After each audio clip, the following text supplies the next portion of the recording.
Hello everyone, Earl Henderson, Primordial Defense. Thank you for watching. Today's video is going to be about medical gear. What you see here in front of you is quite a few pieces of medical kit. And I have it out because I'm going to be doing a couple videos on it. And also, I'm building a special medical kit, which this is not what this video is going to be about. My other video will be about that. But I'm building a pediatric trauma kit. And I went and ordered some stuff, and I got some extra stuff as well as I was ordering things because I knew that, I needed to add some more stuff to my kit. Well, this big aid bag I keep in my cruiser. I have all kinds of stuff in it. And at some point I screwed up. And I don't know if it was after using this, I just kind of put it on the one side of the trunk, or as after I got done using my Tire Shine spray bottle, I put it near this. Well, the Tire Shine bottle leaked and it got the bag wet. Most of the stuff in there is good. For example, things, in here that are in a bag, right? Other things like, and it's gonna rip on me when I try and pull it out. Let me take some of these things out.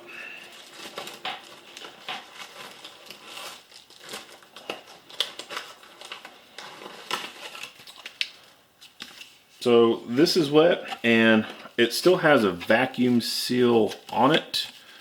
But I don't know if eventually the liquid will go through this material. But the biggest loss is the stuff that is comes in the paper packaging. So traditionally I have not put stuff like this in plastic bags. Going forward, I'm going to be doing that because now a lot of my pads that come in the paper, standard medical paper wrapping is ruined, and it has Tire Shine chemical on it. So, stuff like that is ruined. Some stuff is still in a bags, like this big cinch is in a bag. I can still feel the Tire Shine on there. So, I mean, the bag's going to be super shiny. It's going to be looking great. But stuff like this it's ruined. It's soaked through. Luckily, I do have some extra stuff within my storage. But a lot of this stuff it's gone now, and this is stuff that can stay for a long time. Some medical stuff has an expiration date on it, right? Mainly when you're dealing with certain things like plastics and stuff like that, like nasopharyngeal airways. Like eventually, it's going to get to the point where you keep a med kit in a vehicle and it goes through so many temperature changes.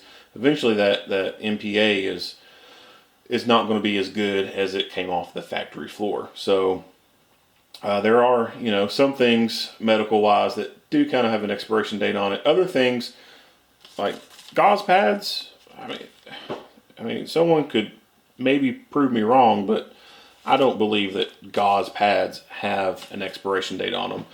Those can be stored forever, but once they get wet, they're kind of done with. So going forward, when I restock this bag, excuse me, when I restock this bag with new gauze pads and everything, those are going to be going into Ziploc baggies.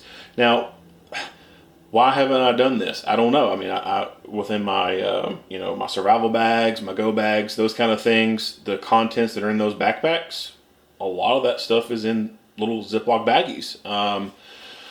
Way back in the day, doing a lot of field work, my pack, I'd have contents in there, and I had almost everything in bags to be able to protect it in case, it started raining on me or something.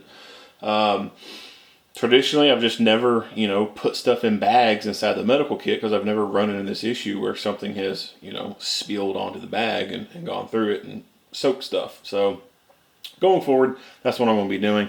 And I would say that, you live and you learn, and I'd recommend that you all do the same thing. Because you don't know what could be happening with your medical gear.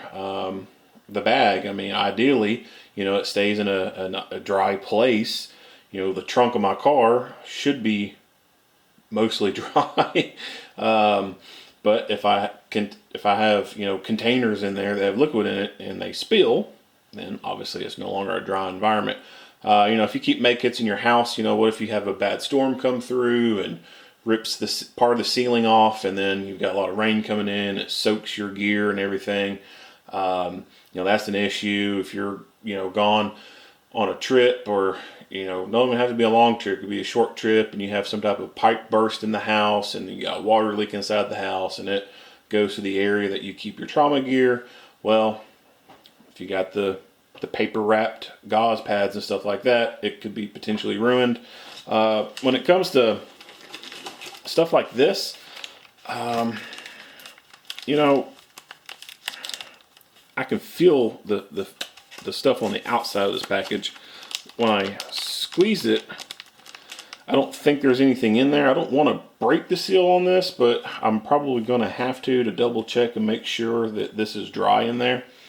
But even stuff like this packaging, I would say, it might be a decent idea to go ahead and put this in a Ziploc bag, just to be on the safe side, just to add some extra protection, and hopefully save it, from being ruined. Now I know this is old. Expiration date of 2006. It don't have the little vacuum seal on it anymore, so that's potentially ruined. Man, I got all kinds of stuff in here just ruined. Yeah. So some of the stuff I'll probably lay out and dry, and then I'll just repurpose this and throw it into my training box, and I'll just use this for training aids whenever I do classes. So yeah, protect your stuff from the water. That way, when you need it, you don't have a soaked gauze pad. All right. If you like what you hear and see, go ahead and give me a like and a share. If you have not already, hit that subscribe button and stay tuned for more videos. Earl Henderson, Primordial Defense. Thank you for watching.